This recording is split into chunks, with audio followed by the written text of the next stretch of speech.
Bienvenidos a Cinema 20.1. Este programa es un programa de lujo porque nos acompaña quizás uno de los cineastas mayores del mundo, diría yo.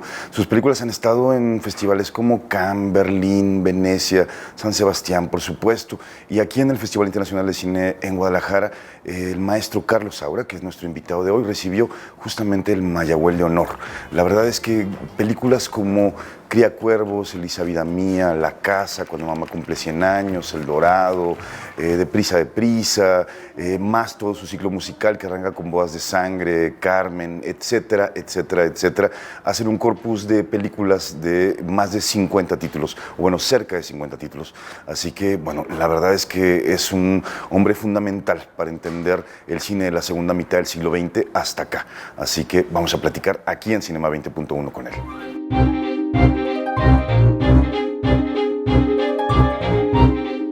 Muy exagerado, pero bien. No creo que exagere, maestro, bueno, la verdad. No, me gustaría que platicáramos en esta primera parte del programa un poco... Lo que tú quieras, yo estoy aquí... Ok, va. Para lo que tú quieras, sí. Un poco de sus procesos, que me parece que eso es algo que intriga mucho de pronto a los espectadores. El trabajo con los actores, por ejemplo, le ha tocado trabajar en algunas de este primer ciclo de películas sobre la familia española con actores que fueron fundamentales para el cine, como Fernán Gómez, Fernando Rey, Geraldine Chaplin, en fin. ¿Cómo es el proceso de trabajo con actores, maestro? Sí, la verdad es que me lo preguntan a menudo y no sé muy bien qué responder porque no tengo ningún método.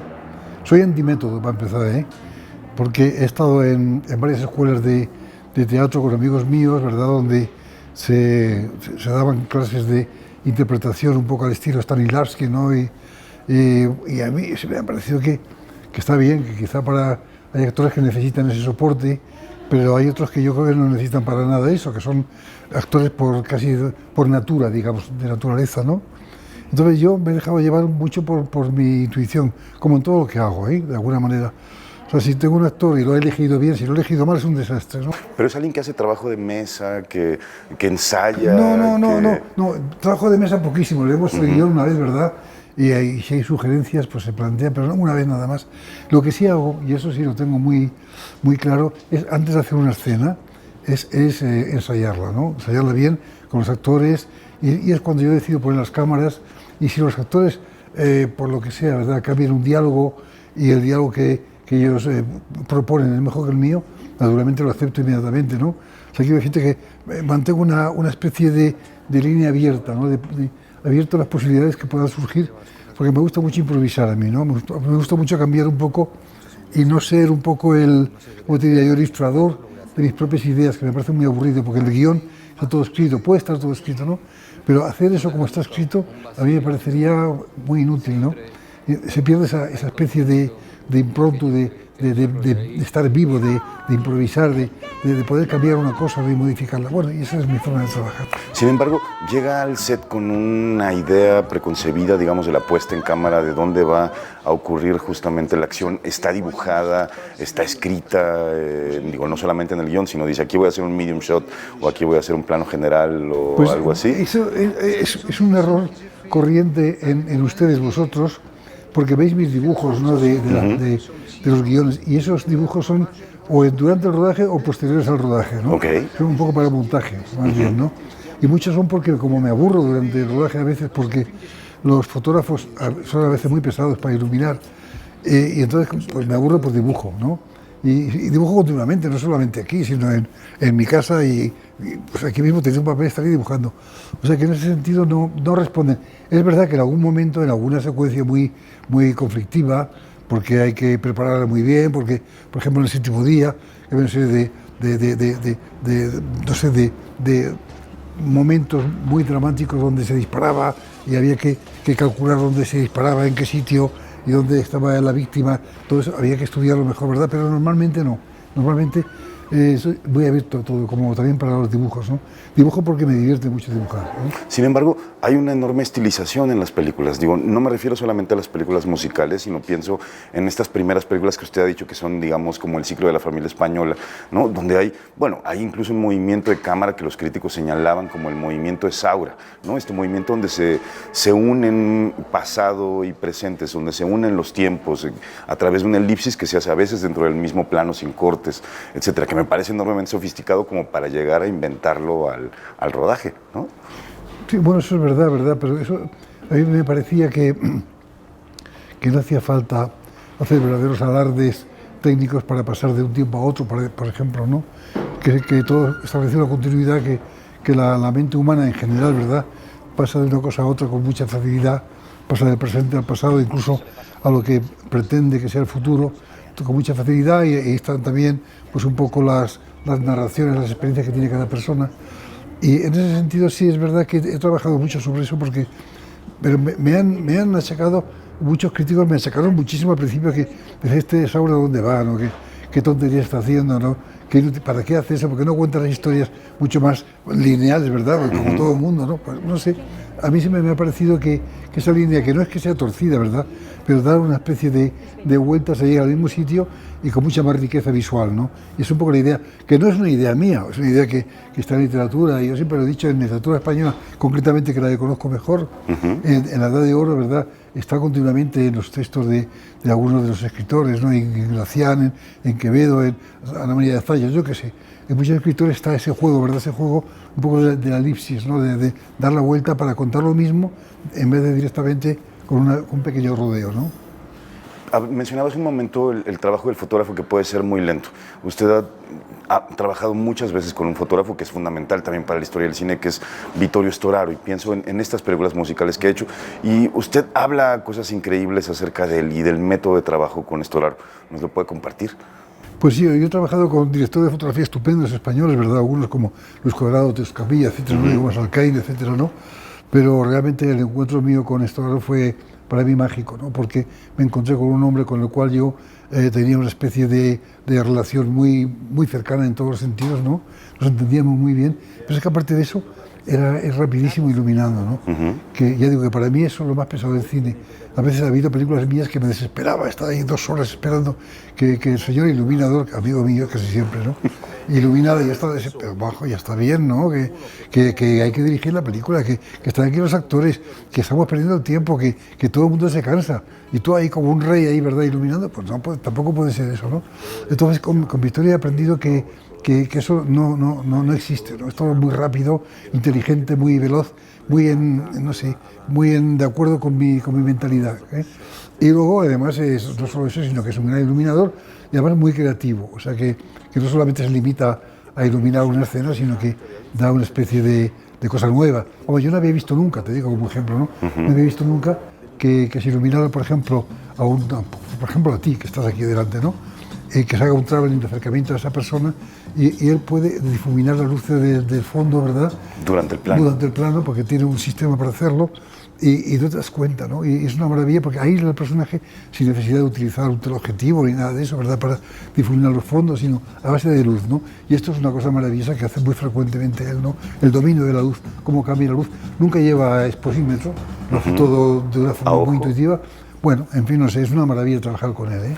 Durante... Y espero, perdóname, te digo, porque espero ahora, cuando hagamos la película esta que vamos a hacer aquí en... Ahorita nos platica. Bueno, venga, hablaremos si quieres, venga. No, a propósito, justamente como este trabajo formal con Storaro, se nota sobre todo en las películas musicales, y hacia allá quería ir, a estas 2 líneas o vertientes del cine musical que he abordado, que no tiene que ver con musicales que tienen algún tipo de trama, algún tipo de anécdota ahí detrás, digo, algunas tan poderosas como Carmen o Bodas de Sangre, ¿no? Tangos, y otras que son, y tangos, y otras que tienen, que son musical, escenas musicales, viñetas de musical. Recuerdo uno particularmente de Lola Flores bailando en Sevillanas, sí, que es portentosa, esta mujer enorme. Digo, ¿Cómo dar ese salto, digamos, de estas películas realistas de los años 70, hacia 60, 70, hacia este cine, digamos, musical completamente? Sí, la primera vez que se me planteó este problema fue cuando tenía que hacer Sevillanas, precisamente donde estaba Lola Flores, porque a mí no me gustaba nada el poder hacer una película musical con un fondo muy realista, ¿no? Que como estaba el uso. O sea, que, por ejemplo, en España había películas musicales y algunas interesantes, ¿verdad? Sobre el flamenco incluso, donde se hacían, por ejemplo, en Ronda o en Sevilla o en Córdoba como fondo, ¿no? A lo mejor con un telón italiano, bueno, que eso me hace más gracia, ¿no? Yo pensaba que eso lo que hacía era distraer al espectador de lo que era esencial, que es la actuación de los artistas, ¿no? Y me parece que eso era fundamental, lo demás era todo superfluo. Entonces inventé, más que inventar, se me ocurrió hacer estos especie de estructuras metálicas, ¿verdad?, plastificadas, que son muy ligeras de aluminio. Como fondos. Que se pueden mover, se pueden hacer un cuadrado, puedes hacer un triángulo, puedes hacer... Paneles que se mueven. Son paneles que se mueven, ¿verdad?, con mucha facilidad y que se puede iluminar con relativa facilidad por delante y por detrás. Se pueden hacer sombras. Eso ha ido en una progresión, sobre todo trabajando con Vittorio, hemos llegado mucho más lejos, pero al principio esto lo inventé yo en Sevillanas, era simplemente un cuadrado, ¿verdad?, que estaba cerrado, si se quería. Se abría, entraba la cámara y ahí se rodaba, ¿no? Y me permitió... Empecé a pensar que eso era un sistema estupendo para tener la libertad absoluta en cada momento de poder cambiar el escenario, ¿no? O sea, que no fueran todos los números iguales, sino cada uno tuviera su luz, tuviera su no sé, su forma especial, ¿verdad? Y bueno, y hasta ahora, y sigo trabajando en eso, e incluso me he llegado más lejos en las óperas, he hecho 5 veces Carmen, he utilizado una especie de Sevilla que es casi simbólica, preciosa, con paneles gigantescos, ¿no? Donde, por ejemplo, la tabacalera se trasluce a las que trabajan allí, no sé, el drama juega, las sombras juega con el, en fin, etcétera. Esta disolución de la anécdota hace que las películas sean un poco documentales y sean un poco ficción, es decir, ahí hay una hibridación muy compleja de, digamos, como de decir esto es un documental o esto está estructurado como una ficción. Me parece que usted ha sido muy pionero en algo que además es hoy, digamos, como la característica principal quizás del cine contemporáneo, ¿no? Que ya no hay muchas fronteras entre un género y otro. Es la primera vez que escucho a una persona hablar de esto de esta manera, porque en general... ¿Por qué? Pues yo te lo explico, porque en general todo el mundo habla de los documentales, ¿no? Como si fuera, y no son documentales las películas mías, ¿no? Están muy cercanos al documental, pero no son... Pero a la vez no. Porque primero se eliminan todo tipo de connotaciones folclóricas en lo posible, luego porque hay una idea de innovación, de cambiar, de avanzar sobre lo ya hecho, ¿verdad? Incluso de inventar cosas nuevas, siempre dentro de lo que puede ser un tema, o un monotema, digamos, ¿no? O sea que me parece muy bien que tú hayas visto eso, porque es verdad. O sea, yo siempre lo digo, bueno, documental, a lo que te dé la gana me da igual, pero no es un documental. O sea, documental es en el sentido de que lo que se rueda en ese momento está sucediendo allí. Eso es verdad. En ese sentido sí, pero claro, se ha inventado antes lo que va a pasar en ese momento, ¿no? Pues ahí está, una probadita del universo del maestro Carlos Saura, un cine de verdad fantástico, además lleno de momentos memorables en películas enormemente distintas, ¿no? Hablábamos ya un poco de este ciclo de la familia española, del ciclo musical, y no hemos abordado aún a estos personajes que ha abordado San Juan de la Cruz, Buñuel, etcétera. Pues, ¿no? Antonieta Rivas Mercado. Vámonos a un corte aquí en Cinema 20.1 y continuamos platicando con él. Seguimos platicando aquí en Cinema 20.1 con el maestro Carlos Saura. Me han criticado que le digo maestro a casi toda la gente que se sienta aquí, pero es que de verdad en este programa normalmente tenemos a gente a la cual consideramos maestros y el caso de Carlos Saura es innegable. Quisiera irme ahora un poco a la relación con México, maestro Saura, que sé que es una relación que arranca con una reseña cinematográfica de Acapulco. ¿Es cierto? ¿Usted viene por primera vez a México con eso? Sí, hace muchos años de esto ya. Creo que se presentó La Caza, creo. Que es su tercera película. Eso es. Y fue... El otro día me acordaba, porque se me olvidaban las cosas, pero me acordaba muy bien, que es que la Comisión Española que estaba allí estaba indignada porque se enarboló la bandera republicana y Echevarría, que era entonces el ministro, me parece, de Educación o algo así, no sé qué era. Rodolfo Echevarría, que quizás era el presidente del Banco Cinematográfico. No era presidente. Bueno, o Luis Echevarría, que era el secretario de Gobernación, que después fue el presidente. Exactamente, ¿no? Ajá. Pues dijo que no, que el gobierno republicano reconocía, muy valiente y muy mexicano, ¿no? Pues no, nosotros reconocemos a la República Española, lo sentimos mucho. Entonces, la Comisión Española se marchó. Y entonces Echevarría me llamó y me dijo, Saura, quédese usted, por favor. Y yo me quedé. y me invitó una semana a México a lo que me diera la gana y lo pasé de maravilla. O sea, me acuerdo más de eso que de mi película o lo que fuera, ¿no? Después viene, años después, la invitación para hacer Antonieta, que era la biografía de Antonieta Rivas Mercado, interpretada por Isabel Adjani y Hanna Schygulla. Una película extraña, digamos, un momento de transición, justamente, según creo, acababa de hacer Bodas de Sangre y es la siguiente película prácticamente que hace. Sí, es una propuesta, es de las pocas propuestas que hay en algunas películas mías que no soy yo el que propone, el autor, digamos. Eso viene de Francia, de Jean-Claude Carrier, que era amigo mío, tú sabes, era el guionista de Buñuel. Un tipo que quiero mucho, sigo queriendo, lo veo de vez en cuando en Francia. Y le dijo a Lagomón que esa película tenía que hacerla yo, y yo le dije, pues muy bien, la hago yo, ¿no? Y la verdad es que lo pasé muy bien, y era un tema muy apasionante, muy conflictivo. En México tuvo problemas, porque claro, es que se analizaba un poco la historia de la Revolución Mexicana y la historia de Vasconcelos, y es un momento apasionante de la historia mexicana. Yo estaba realmente imbuido en México en aquella época, ¿no? Y lleno de corridos, porque además una de las cosas que más me gusta de la música mexicana son esos corridos que cuentan historias, ¿no? Por ejemplo, Valentín de la Sierra, que cuentan una cosa que hoy en día ya no se hace, que es contar la historia de una persona, ¿verdad? Que se lo maten o no lo maten, ¿verdad? Lo que sea, o como Bob Dylan con un boxeador, etcétera. Claro. Que me gusta mucho a mí esa posibilidad de recuperar eso, ¿verdad?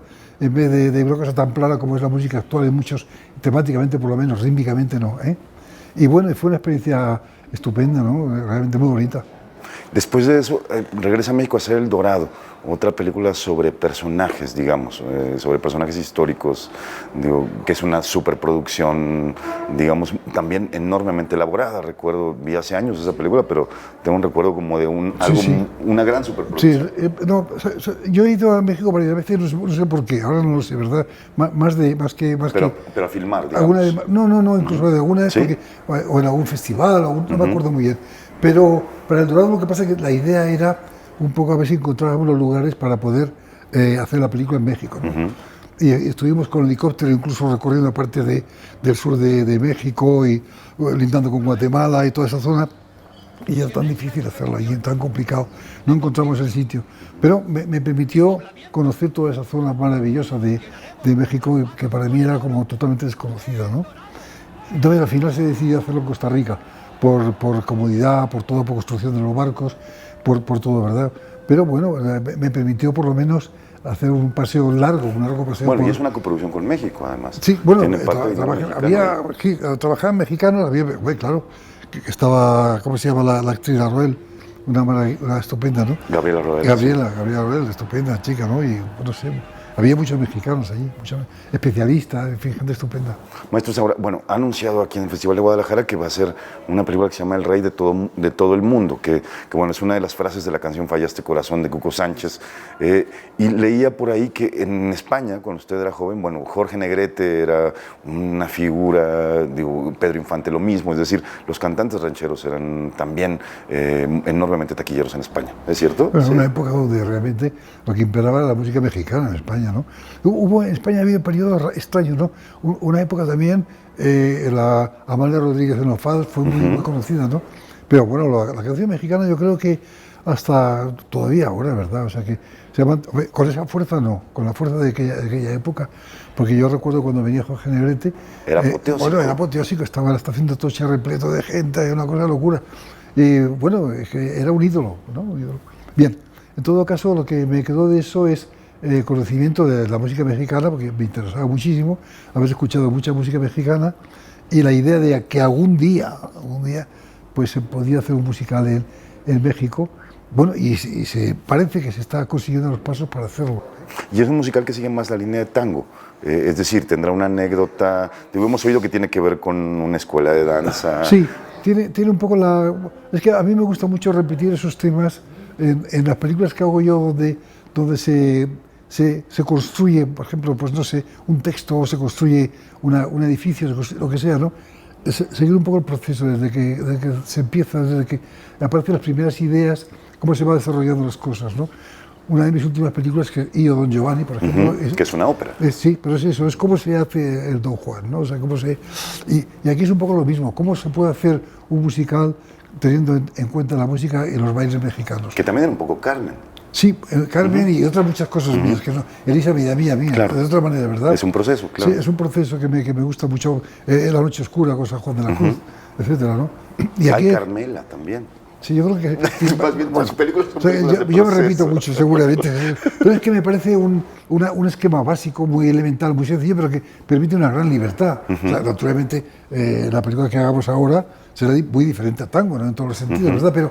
Pero hay esa idea de cómo se hace una cosa. Eso me da a mí una ventaja muy grande, y es que yo me pongo en la situación de la persona que está montando ese musical, ¿no? ¿Qué hago yo ahora? Porque es uno de los grandes problemas, ¿no? ¿Qué elijo, no? ¿Quiénes van a ser los protagonistas? ¿Qué se va a bailar? ¿Cómo organiza aquí la cámara? ¿Por dónde se va? ¿Cómo se va a mover? ¿En la escenografía cuál va a ser? ¿Va a haber proyecciones? ¿Va a aparecer la Ciudad de México? ¿Qué va a aparecer? ¿Va a aparecer un paisaje mexicano? ¿No va a aparecer nada? Es fantástico, ¿no? Y eso me da una especie de excitación tremenda para hacer una película, ¿no? Maestro, Sauras, que es una película que también vimos aquí, un documental sobre usted, que revela, digamos, como una faceta fascinante, digamos, del Saura padre, del Saura hombre que está en su casa. ¿Por qué accedió a hacer esta película con Félix Vizcarret? Yo permíteme que te diga que yo no soy el director de esa... Yo sé, ni el culpable, pero usted es el protagonista. Y seguramente hubiera hecho otra cosa, pero hubiera hecho otra cosa que hubiera quedado yo mejor. A lo mejor mis hijos peor, no lo sé. Bueno, hay que decir que es una película donde los 7 hijos del maestro Saura hablan, platican con él, hablan de la vida en común, de la vida del pasado, y el maestro Saura se resiste sistemáticamente a revelar algunas cosas del pasado. No, lo que pasa es que yo creo que ahí hay algo que yo siempre defiendo, y es que se puede contar la vida, ¿verdad? Pero hay cosas que no se deben contar, ¿no? Que eso le pertenece a cada cual. Y entonces ya, si no, perteneceríamos ya a otro tipo de cosas, revista del corazón, ¿verdad? Mira, mi novio, yo tenía un amante. Entonces, a mí me parece eso muy aburrido, ¿no? O sea y entonces me he negado a eso, ¿no? Me he negado de alguna manera. Pero en cambio, me gusta que mis hijos pues me respeten, aunque todos ellos se ve que dicen, bueno, era un padre estupendo, pero claro, él vivía aislado. Y es verdad, porque yo he mantenido de alguna forma mi soledad compartida, siempre lo digo, ¿no? Por encima de todo. Es más, yo presumo de que de todas mis mujeres, he vivido con 4 mucho tiempo, con otras no sé, pero 4 seguro, han respetado siempre mi espacio, ¿no? O sea, lo que podía ser mi cuarto de trabajo, mis objetos, jamás. Y entonces yo estoy muy agradecido a ellas, ¿no? Yo en cambio no he intervenido para nada en el resto de la casa. El resto de la casa, que haga lo que le dé la gana. Ahora mi sitio de trabajo es mi sitio de trabajo, y ahí no entra más que yo, y lo limpio yo, lo arreglo yo, etcétera. Una de las cosas que se revela también en el documental y que tiene que ver con su proceso de trabajo es justamente la fotografía. Usted comenzó siendo fotógrafo de foto fija y ha continuado siendo fotógrafo a lo largo de la vida, un fotógrafo magnífico en realidad. Y me gustó muchísimo ver el proceso, digamos, de intervención ahora sobre estas imágenes fotográficas a través de la pintura. Fotosaurios, que llamo yo. ¿Fotosaurios? Sí, se llaman fotosaurios, sí. ¿Cómo llegó a eso? Pues llegué a eso de una manera muy banal, ¿no? Porque algunas de las fotografías, cuando las imprimía o las hacía, no tenían calidad, y para no romper el papel, dije, pues las dibujo. Y empecé a pintarlas y hasta ahora. ¿Qué pensó cuando vio Sauras? Pues primero debo decir que me encontré mejor de lo que pensaba. Yo pensaba que iba a ser una catástrofe total, porque creo que soy uno de los peores actores que hay en el mundo, ¿no? Y bueno, estaba decente por lo menos, ¿no? Estaba yo, eso es verdad, ¿no? O sea que eso ha sido habilidad de Félix, el que esté yo presente, ¿no? Y luego la idea de no repetir nunca más la experiencia, bueno, no lo sé, nunca se puede decir eso, ¿verdad? Lo que queda claro, me parece en el documental, es que usted es alguien que vive en el presente, que no vive en el pasado en absoluto, que a pesar, hablábamos al principio, usted tiene 50 películas, muchas de ellas películas que muchos hemos visto más de una vez, que son clásicos de verdad del cine internacional, del cine mundial, y sin embargo, cuando ve imágenes de sus películas, dice, no me acuerdo de qué película es, y no me importa, parece que no le importara en lo más mínimo el pasado. No me interesan demasiado, ¿no? Bueno, ahora mismo estoy aquí en México, lo que me interesa es, porque está aquí mi productor, ¿verdad?, que es Eusebio Pachá, para hacer la película, productor español, pero están ellos, porque yo de producción no sé nada, nunca he producido ninguna película, pero están viendo la posibilidad de hacer las películas aquí, que creo que al final la haremos aquí, porque me parece que es lo lógico, hacerla en México, la película, ¿no? Y eso está proyectado ya hacia el futuro, ¿verdad? O sea, estoy trabajando en eso porque lo que me interesa es ver qué voy a hacer yo en el futuro con esta película, que es un desafío también precioso, porque siempre una película nueva es una aventura nueva, ¿no?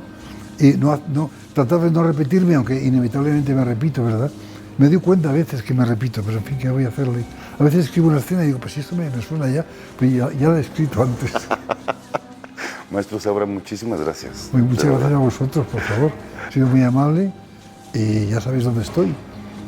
A vuestra disposición. Muchas gracias. Pues ahí está, un cineasta del futuro, Carlos Saura. Nos vemos aquí la próxima semana en Cinema 20.1.